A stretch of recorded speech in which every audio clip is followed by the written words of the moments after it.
An effective story makes you biologically have to know what happens next. There are three chemicals. The first one is dopamine, which is misunderstood a lot. Dopamine isn't just a pleasure hormone. Dopamine is curiosity. And the next one is cortisol. You're worried about something. I'm worried about that something might happen, but it's not just something in general. It's something that's going to happen to someone. And this is the emotion that often isn't there, which is oxytocin. Lisa Cron is a story coach, producer, and a story consultant for Warner Brothers and the William Morris Agency. I recently read her book, Wired for Story, and had her on to talk about how our brains literally are wired for story and why she believes that the writing world has a key principle in storytelling completely wrong. The key to all of it is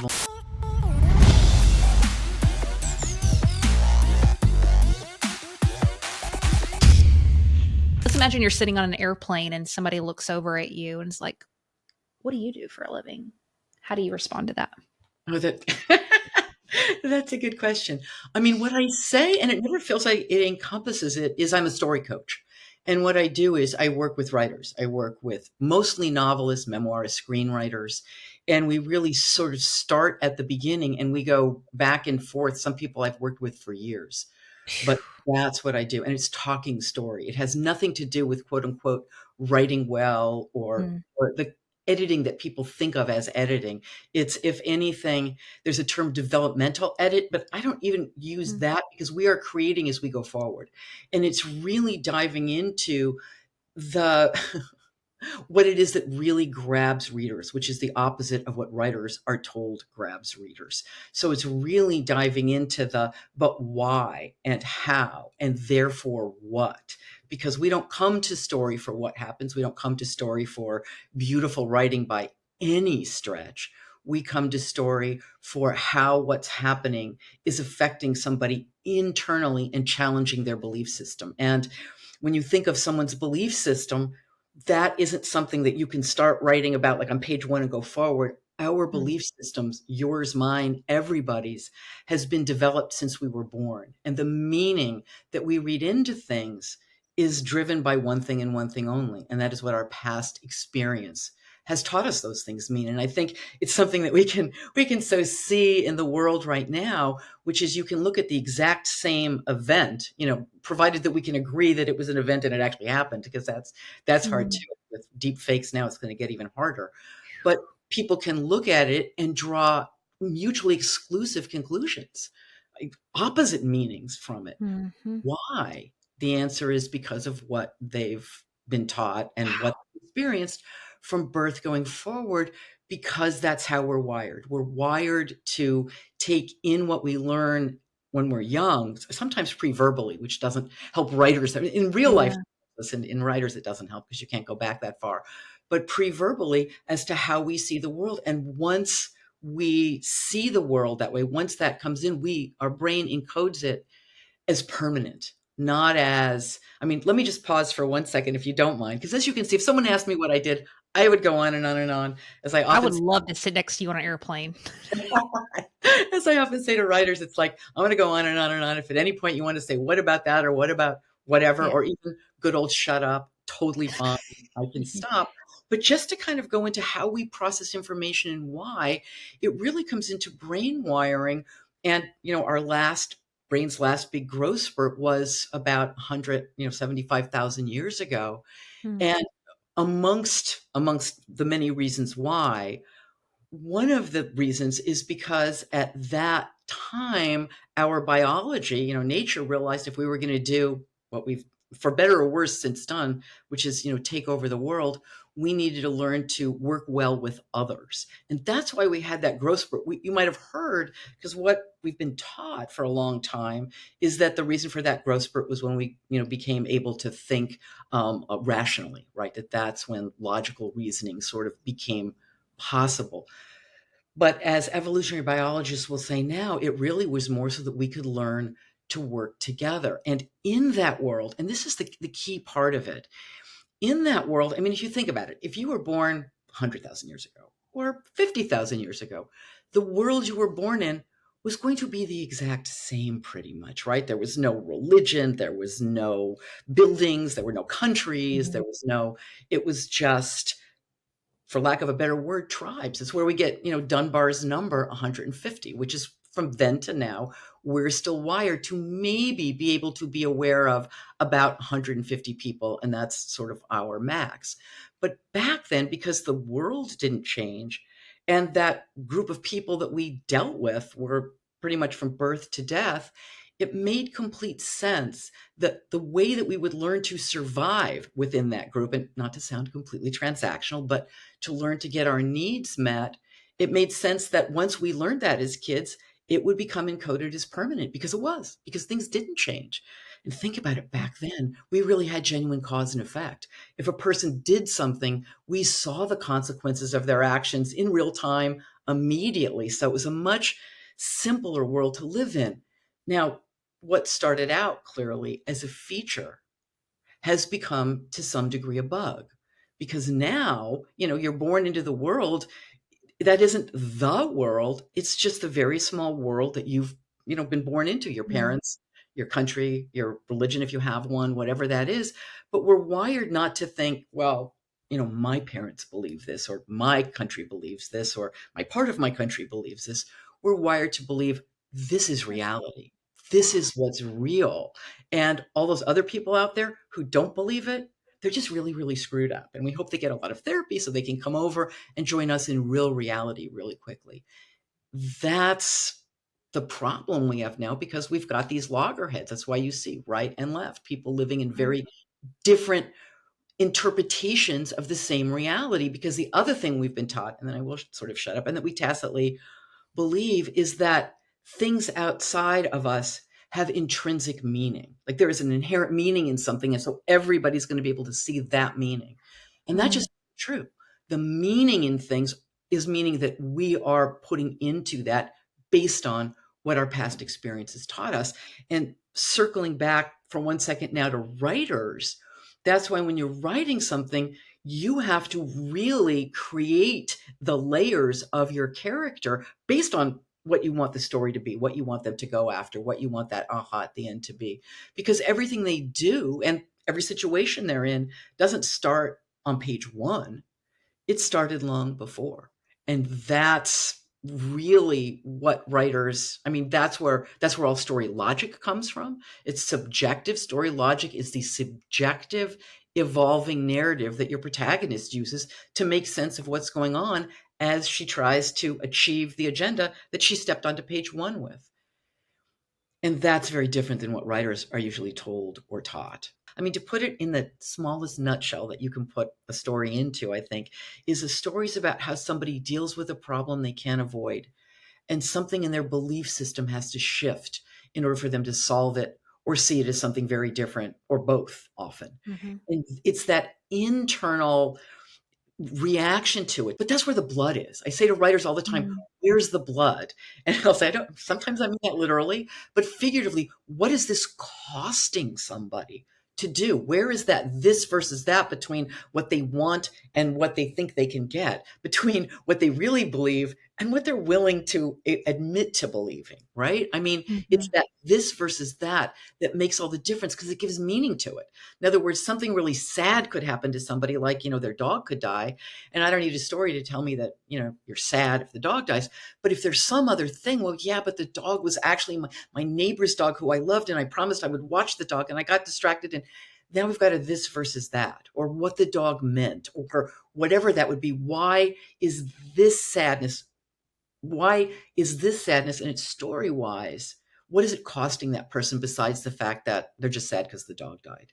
And it Mhm. needs to play forward. I could go on, and I'll stop because it'll get confusing, but it also needs to play forward. Anything that happens needs to play forward. Character needs to draw a conclusion from it that plays forward, meaning it has a consequence going as the story progresses, based on what that character's agenda is, starting really from before page one, which is why you need to do all of this other work as well. Because all characters, I mean, from your protagonist down to the barista at Starbucks where they're going to get some ridiculous drink, they all have an agenda. Everybody has an agenda, a specific one. And scene by scene by scene by scene, they are trying to bring that agenda to fruition. Every scene is a unit of that story, not something separate. So I'll write this scene and that scene and that scene. It's like, no, no, no, no.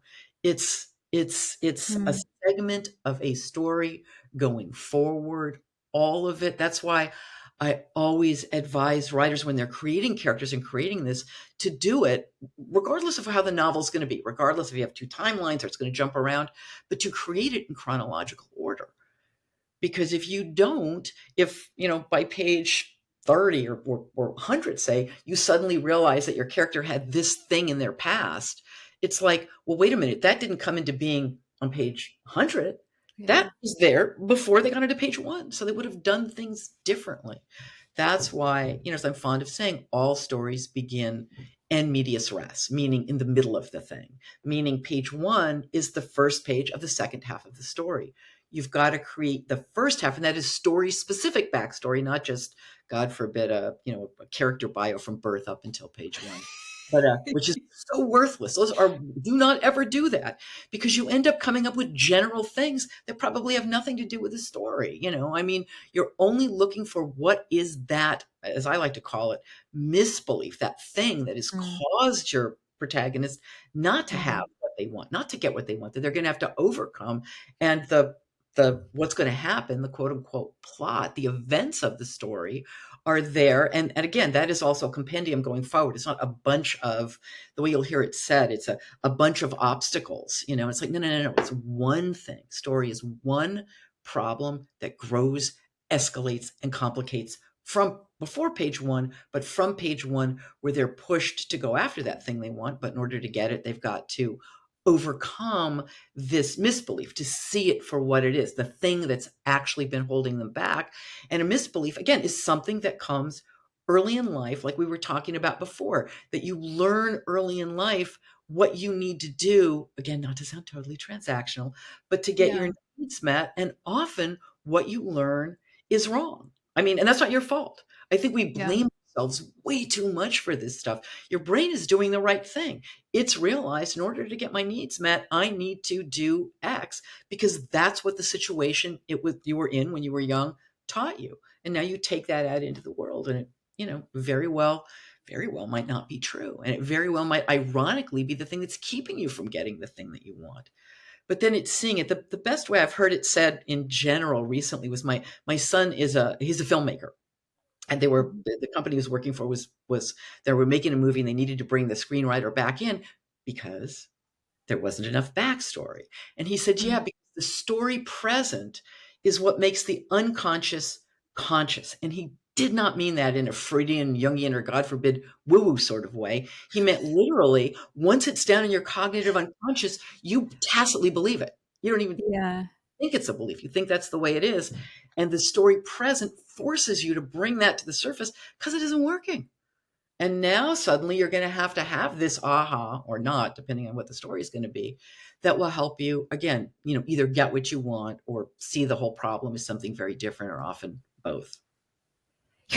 You're so fascinating. What I love, a couple things I've just from watching your interviews and hearing you talk, your passion is just awesome. I love that you're just really bold about demystifying this whole process and also just blasting like models that are taught and that we just hold on to. But the other thing is, you've mentioned a few times about just kind of away from the woo idea of like the muse and something dropping in and so forth. And I'm going to be honest with you, that part confuses me a little bit. I would classify myself as a woo girl. I'd wear the shirt for sure. Um, but I also don't want to use that as a crutch where it's like, hey, I just need to be inspired by Mr. Muse Man and he's not here on Tuesday, so I'm just screwed. Um, if I'm not writing a bio for my protagonist and kind of going that formulaic route, and I'm also not viewing this as some like encounter that I need to have like a dream with my protagonist in it, where do you find yourself of like helping us get into the internal world and the backstory of the character? outside of those kind of two ways? Right. Okay. Okay. And that's a great question. I mean, because the first thing, sort of step by step, and it kind of is in my second book, Story Genius, which is, I mean, first, most people have some notion of what they want their story to be, of that kind of what if. What if Yeah. this happened and forced someone to realize blah, blah, blah, and that changed everything that they believed about their hometown, and now they have to reconcile. If you look at back cover copy, you see a lot of things that are written in exactly that way. So you would know basically some idea of the problem that this character was going to face and what it is that they would need to, what it is that, not that they would need to realize, because you'd get to that and you'd need to know that before you started, but what was going to challenge them. And then you'd come and you'd go, okay, given that, before you toss them into that dark and stormy night, or that they've probably brought on themselves, let's face it, most of the problems we have definitely brought on, not on purpose, but who were they the moment before? And really Mm. coming into a bird's eye view of who they were, what they wanted, and what they thought the future was going to be. And then you'd ask yourself, okay, what is their misbelief? Where are they misreading human nature? And what is the Mm. thing that they really want? What are they after? Because often it's not, I mean, if it was, well, they want $1 million. Of course, the question is, but why, for what, where did that come from? So it wouldn't be something very surface. Once you got those things, you go, okay, here's the misbelief. Yeah, a misbelief is always something about human nature, right? It's never something like this logistic, like, I thought the world was flat and I hope you're sitting down because it's actually round. Like, who knew? Or, I thought she was my mother and it turns out I thought she was my sister and it turns out she's my mother. Someone's got some explaining to do. Now, that doesn't mean that can't be in the story, but a misbelief is something about human nature, something like, the nicer people are to you, the more they're real. And they say they want to get to know the real you, the more they really want to manipulate you and get Mm. you to do something for their bidding. Or another common one is, if you show emotion, you're going to be weak. And people think that emotion transmits weakness. And therefore, and I've discovered that if I feel emotion, it leaks out. So I'm not going to feel anything. Mm. That's going to make me strong. And that's going to make people like me more because I'm going to be strong. That's a misbelief. And so you might go into, well, where did that come from? What happened? Because most misbeliefs come in, and I've worked with so many writers who've gone, I was looking for my protagonist's misbelief and I found my own. And they can be tiny moments, but they're usually something where somebody goes in and they believe something wholeheartedly and it's 100% wrong and they get crushed. I mean, often there's Mm. mortification involved because that's how we remember things. I mean, we remember things that have a strong effect on us because our brain is a prediction machine. As any neuroscientist will tell you, we record past memories in order to predict the future.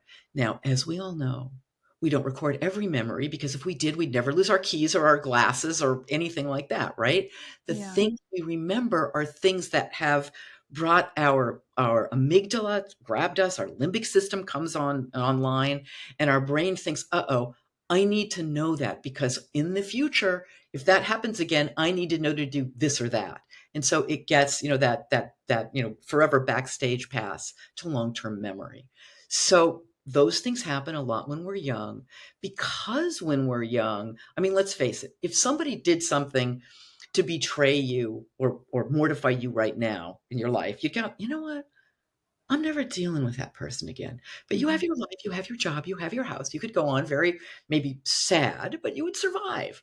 If you're a kid and you've done something and mom and dad decide to like move away, you come home from second grade and like they've moved and they haven't left a forwarding address, you're that's it. I mean, it really is life or death.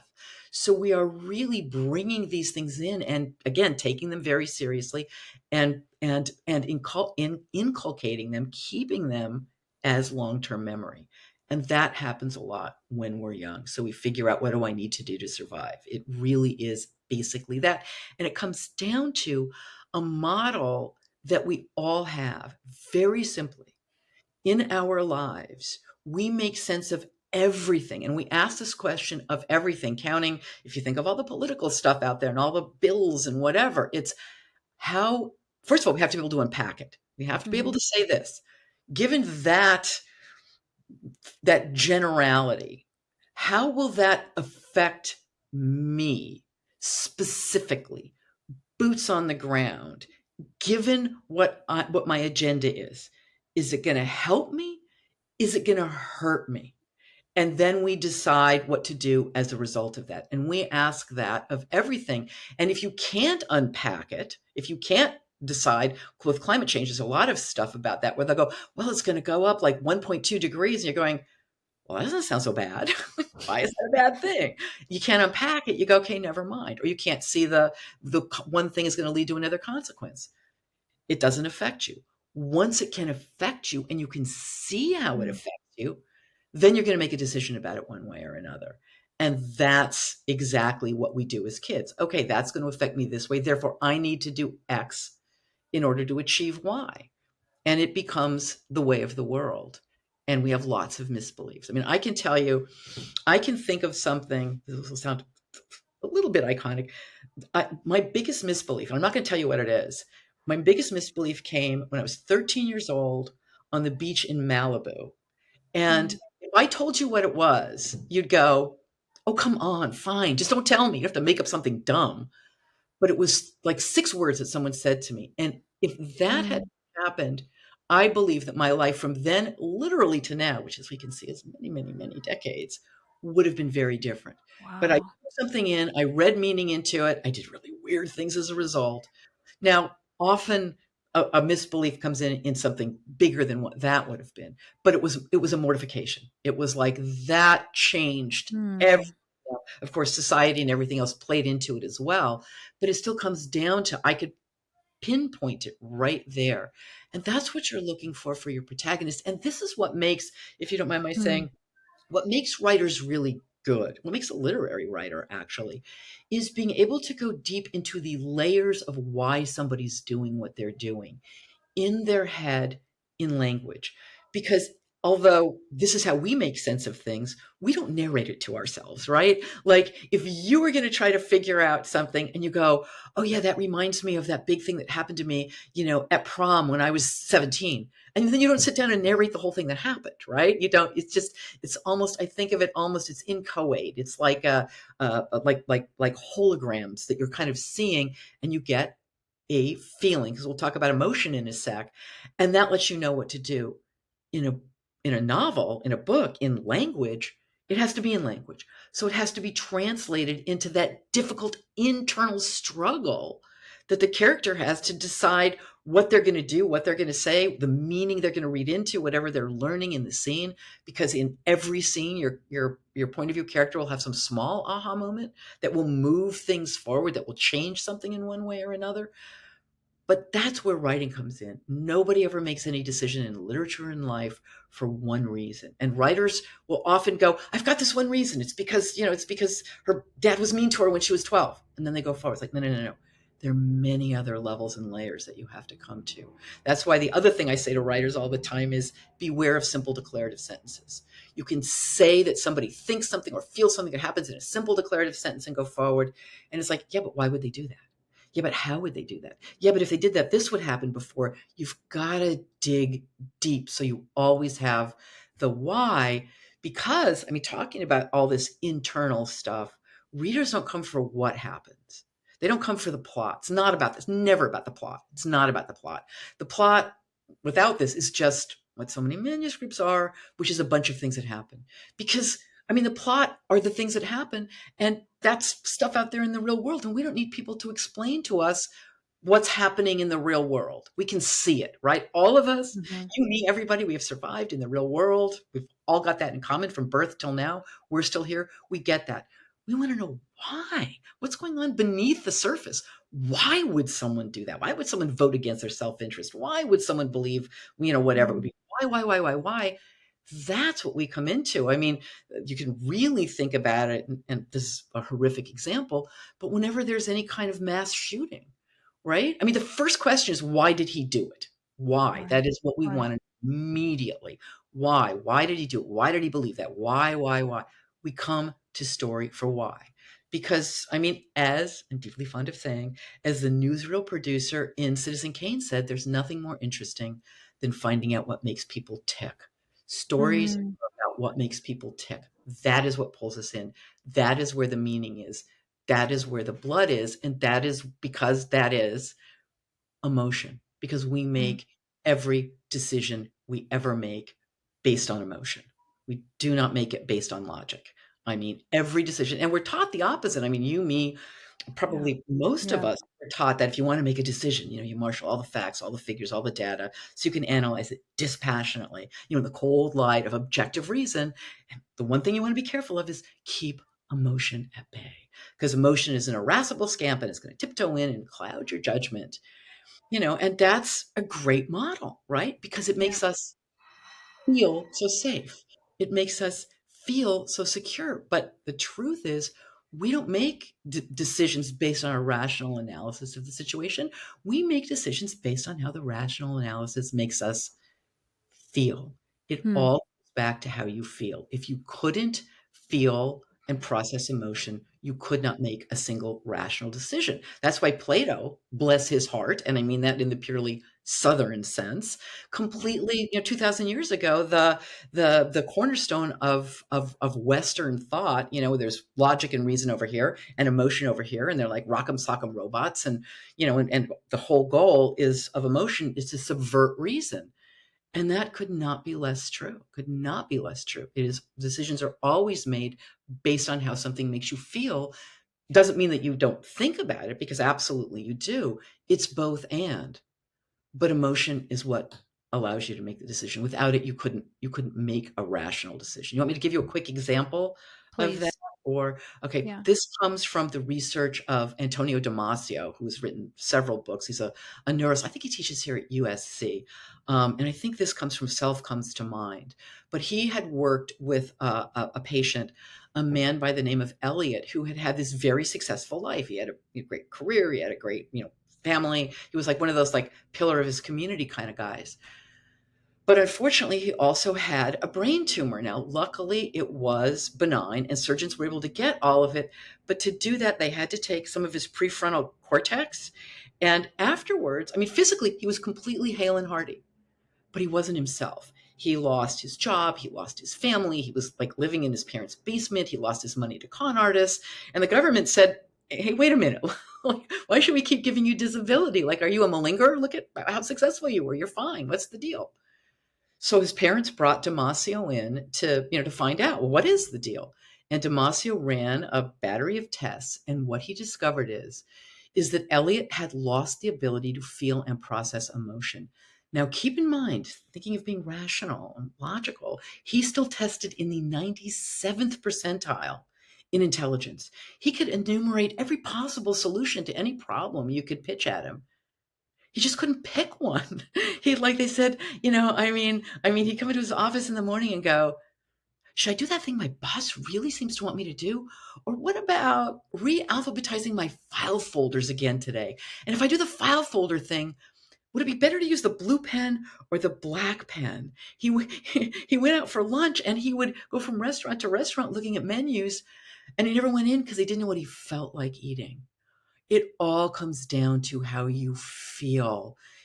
Emotion telegraphs meaning. It lets us know what things mean to us so we will know what to do about it, which is kind of why, again, this is an old way that we were programmed, that we were wired, way back in the day. It's why we react to sound bites so well. Lie and run. You don't have to stop and think about that. It's why it's so important that sound bites and anything that's going to trigger an emotion has to be immediately decipherable.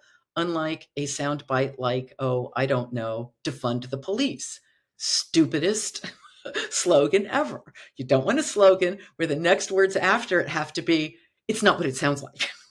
It has to be what it sounds like, because that is the point. But that's what we're wired for. We're wired for emotion. And emotion, tiny other thing where writers are led astray, emotion doesn't come onto the page by body language. The only time body language is relevant in a story is when your point of view character is reading meaning into somebody else's body language because it's at odds with what that person is saying. Then 100%. But you don't want to tell us what your protagonist is feeling by their body language, because it's blunt force.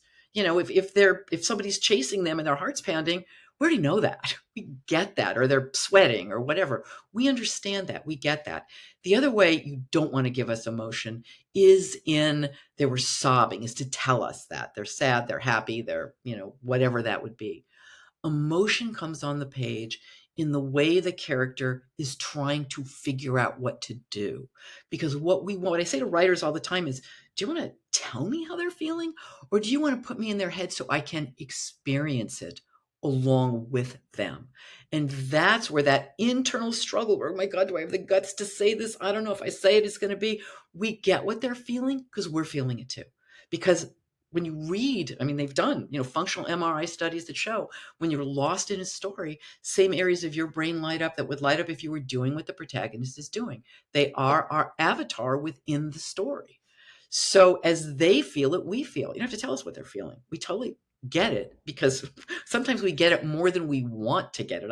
I actually was reading a book recently that I stopped because it was too painful. It's like, I just can't go there anymore. It's hurting me too much, and, switch to something else. An effective story. I don't like using the word good. An effective story makes you biologically have to know what happens next. It's a biological thing. There are three chemicals biologically that have to immediately be surge, like in concert with each other from the very beginning, with what will pull us in a story. And those three chemicals are, the first one is dopamine, which is misunderstood a lot. Dopamine isn't just a pleasure hormone. Dopamine is curiosity because you might find something that feels Yeah. good. I mean, that's what dopamine is. So dopamine is, so that first beginning and all the way through is, I thought something was going to happen and something else happens and something at stake. There's some reason why you're curious about something. And the next one is cortisol. You're worried about something. We're all way more, I think, familiar with cortisol in the past 10 years than we've probably ever been before. So we totally get that. So there's cortisol. I'm worried about that something might happen, but it's not just something in general. It's something that's going to happen to someone. And this is the emotion that often isn't there, which is oxytocin, which is empathy. We have to care about the person because this thing is going to cost them something specific, not general. And when those are there, we're immediately pulled in because our brain is wired to go after something because we approach every Mhm. story asking one question we're wired to, which is, what am I going to learn here that's going to help me make it through the night? What am I Yes. going to learn? And it used to be, originally, it was in the physical world. It's not that much anymore. It's the social world. What am I going Mhm. to learn that's going to allow me to navigate the world of other people, which Mhm. is harder and harder. And especially now, we are so screwed up in terms of social media and, in terms of phones and in terms of the internet and in terms of, I mean, that's what's doing us in my opinion, because we're not wired to take in information that way at all. Mhm. And we're not, anyway, I could go on and on about that. That's a whole other topic, Well, but let me kind of lean into that a little bit in our last piece here. I know this is a big ass topic that really deserves its own episode, but I do want to hear from you just from a kind of global worldview perspective as an expert in storytelling and really capturing emotion and being able to move people. mm, I'm curious from your perception, what do you see are leaders throughout history, people who've really been able to manipulate and cause massive change, whether people agree with it or not, whether it's right or it's wrong. It's wild how some folks can come in and change culture so fast, and the rest of us are just dumbfounded with what the hell just happened. It's like brainwashing at mass. Um, Big ass question, but as a storytelling expert, mm. what do you see that they have been able to master that most of us are not getting? Okay, there are two layers to that. Two things. One is, I mean, one is just is much easier to manipulate people with fear. It's much Mhm. easier to make them afraid of something. It's much easier to stoke someone's out to get you and to get people Mm. to go, yeah, I'm going to protect you. But the bigger thing, I mean, the real global answer to that, and this would be the difference between what one side can do and the other, is listening, is the understanding what matters and why it matters to the people who you are trying to change. If you haven't done that, and if you haven't done that, and you can go in and you can show them why what you're asking them to do plays into what they already believe, and if it's going to challenge it, it challenges it in a way that Mm. still makes them feel like they are going to become their most authentic self, and that they can then become an evangelist for what you're doing. The biggest problem is they don't listen. They want to explain. The problem, I mean, just to Mm. go, we, not Mm. to put it around, the left does not know how to do that. The right does know how to do it because they Mhm. saw what the problem was. They saw and they spoke to people where they were. The left wanted to explain it. They wanted to unpack it. And when you come to somebody and you go, okay, let me tell you why you're wrong, or let me tell you this new thing is going to change something, you're implying that somebody's making a wrong choice. And the Mm. minute you explain something to somebody as if that goes against what they believe, they're not going to listen to you immediately. We're wired for that. If someone comes up to you and starts talking to you about why their side is right and yours is wrong, what happens is your brain is trying to protect you, right? So your brain wants to protect you. It doesn't just want to protect you, your physical self. Your brain wants to protect your psychological self as well, the Mhm. you that you think is you. So when someone comes up and they're telling you something that is the opposite of what you believe, and they're giving you facts and figures, your brain reacts in the same way it would react as if they were coming at you with a baseball bat. I mean, fun fact, because you know how you get angry like that? Like blood rushes to your thighs in case you need to make a quick getaway, because that's what your brain is seeing and is hearing. And all you're doing is trying to think of reasons why they're wrong, and Mm. or getting very, very angry. It's like, when people say, they said this to me and my blood started to boil. I mean, it's not like you reached over and like turned the thermostat up consciously. Your blood is boiling because you are being challenged. Facts challenge us. You never change anybody's mind Mm. fact. You change someone's mind with a story where you have understood what matters to them, why, where what you are offering might help them given their worldview. If if you ever saw, did you ever see the series The Good Wife? I admit I loved it. I watched it twice. Yeah. But there's one judge in there where if anybody would say anything to her, she'd make them say afterwards, in your opinion. So true. It's like, why would they believe what you're saying in their opinion? And Mm. it's not just what they believe, but figuring out why they believe it, and figuring it out without rolling your eyes, without thinking what idiots they are, but really seeing it as, this is where the blood is for them. This is what their life taught them was true. Mm. You can't come and just say that's wrong. You can't come and just say, well, this is what's anyway. I could go on and on. In fact, Yeah.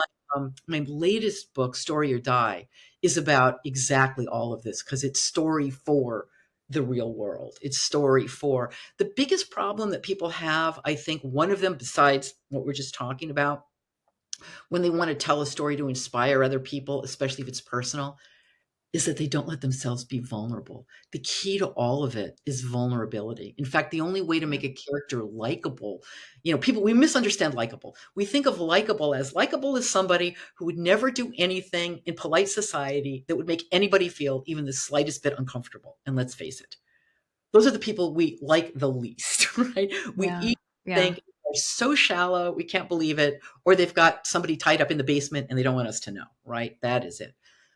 What likable means is relatable. Now that's too general. Mm. What does that mean? What it means is vulnerable. You have to allow yourself to be vulnerable.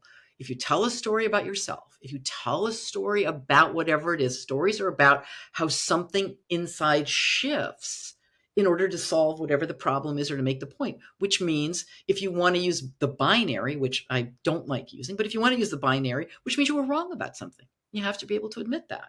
I thought blah, blah, blah. And you might have a a legitimate reason for having thought blah blah blah, but it's wrong, and you have to admit to that in order to show us your progress into how you got to what I realized was. I think it's also why they say, if you want to convince someone, like, politically or in something socially, you want to get someone who's in there, for lack of a better word, tribe, who's gone through who they already trust.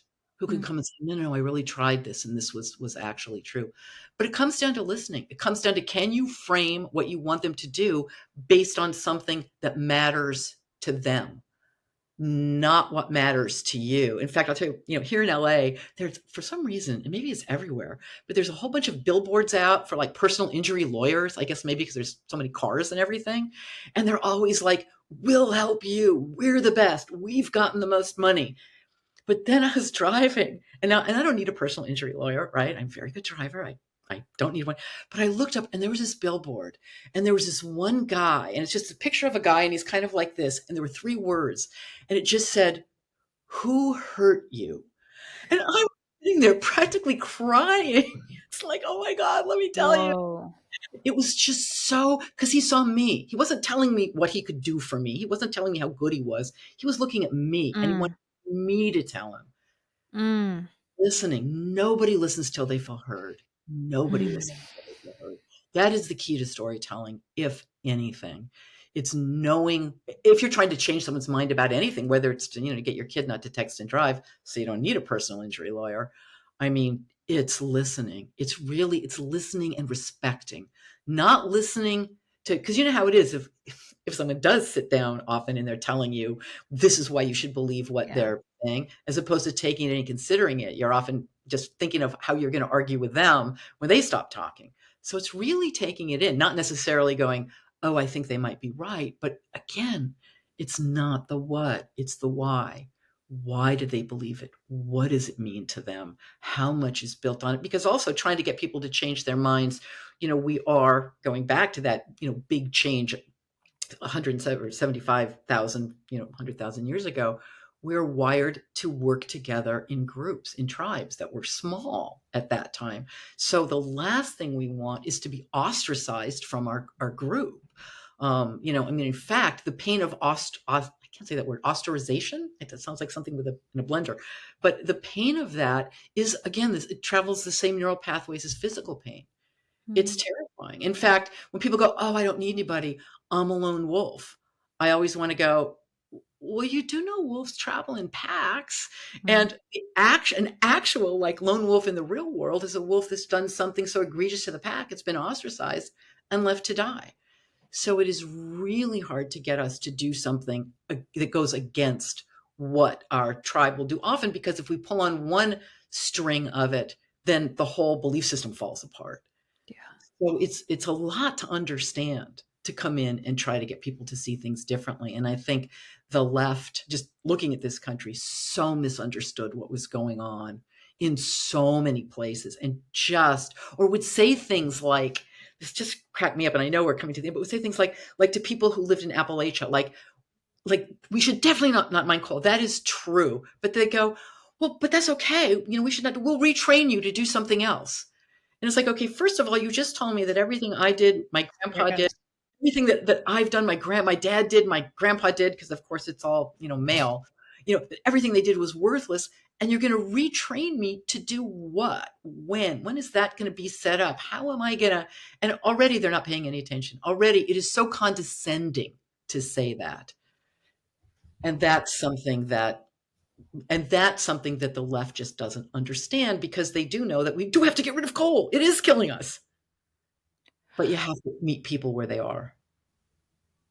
I know we only have like 4 minutes for you to respond to this next thing, but just stepping out of story and just thinking about just humanity in general. I've been going on a rampage the past few months, just talking about how there's a need, demand for more humanity, more emotion, more um, the thing behind the thing. But the Mhm. one thing that's being just sucked out of us every freaking day is all of our emotion and our humanity and space to think and to feel and to process. And I mean, I know there is the, you know, idea. It's a great idea that we wouldn't have the internet or social or AI, but it's just a fact that that's where we're Yeah. at, and it's going to be a part of our future. So, big ass question, 3 minutes. From your perception, for me to hold on to my humanity, lean into my emotions, get better at not just writing like great deep backstory for protagonists, but also too being able to see my freaking neighbor and actually empathize with that human as opposed to just, running over them. What do we need to really focus on to get better at that, to preserve it, to amplify it, to celebrate that thing? I mean, I think that's a hard question because I think the answer is that we really are on one level coming back to small groups. And I don't mean small groups like tribes, but I Hmm. mean just people around us because we are so isolated otherwise. Because, I mean, our phones Hmm. with all of Hmm. this, everything is coming at us, social media. Now AI is deciding what we believe and what we don't and answering questions so that we are. I saw a study the other day that said, we're, especially people who are younger, who are coming up in this, are less able to think critically because Yep. it's all done for you. I mean, I think it's paying attention to other people. I think I think it's going in. This will sound so ridiculous. It was like, it was a great book, but that How to Win Friends and Influence People. And I remember he Hmm. said in that, like, I read it way back as sort of a joke Hmm. in college, but it was like, he would go into a place and like, if there's a cashier, if we're forgetting Amazon, right? Forgetting that Yep. everything, Yep. and just finding one nice thing to say to somebody, just one nice thing. And I've done that for like my whole life since then. Like, oh, I love your nail polish. That is so amazing what you've done. And people light up, and you Yeah. into that just conversation because ironically, the truth is we are so much more alike than we are different. I Yep. mean, that is what, even politically, I remember NPR did a thing recently, like before the last election, where they brought people in to talk about topics, but they were just talking about themselves and their kids and all that. And you realize first, we are more alike. We do believe more of the same things, and we can listen to each other because it's the us versus them and the vilifying that makes it so dangerous. And I think the thing that we have to fight against is the side, I mean, let's face it, the right, especially, Trump, is good at just saying if somebody disagrees with him, they are horrible, they are Yep. vermin, they are, and it's that not just othering, but vilifying any person that doesn't believe what you believe without even looking at what that is or why or whatever.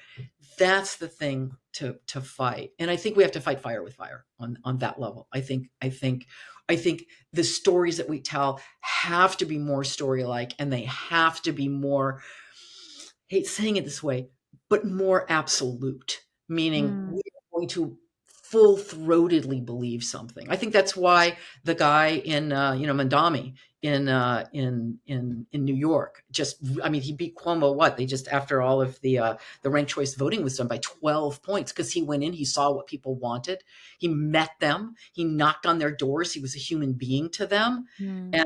And I mean, I think that, I mean, obviously they're both left, but yeah, I think that's what makes the difference. He paid attention. And last thing I'll say on that level is, and to speak like people speak. No jargon. No jargon. Yeah. Don't speak in generalities. The general, the abstract, the conceptual does not exist. Always speak in specifics. Stories always in the very specific. You are fascinating. I have learned, I mean, I just read one of your books and I've learned so much from you. You didn't have to say yes to a random Southern girl who emailed you. So thank you for your time, your energy, your heart. I will link up your website and all of your books in the show notes. But what would you personally recommend for me, based off meeting me for an hour, to read next after this one? I would almost say the most recent one, Story or Die, because it Okay. is about reaching the world. I mean, if you're writing a novel, something from beginning to end, that's what Story Genius was. It was like, okay, how do we take the theory that's in Wired for Story, and if you want to write something from beginning to end, what do you do? And Mm. that became Story Genius. And then Story or Die it's literally story or die in evolutionarily. So that became that, and that's more for everybody, anybody trying to convince anybody of anything, and it takes that apart, whether Well, I you're need to read that and then ask you back on and us yeah. wrestle with that some stuff. That was good. But anyway, Lisa, thank you for your time. This was a joy. Oh, oh, thank you, it was really fun.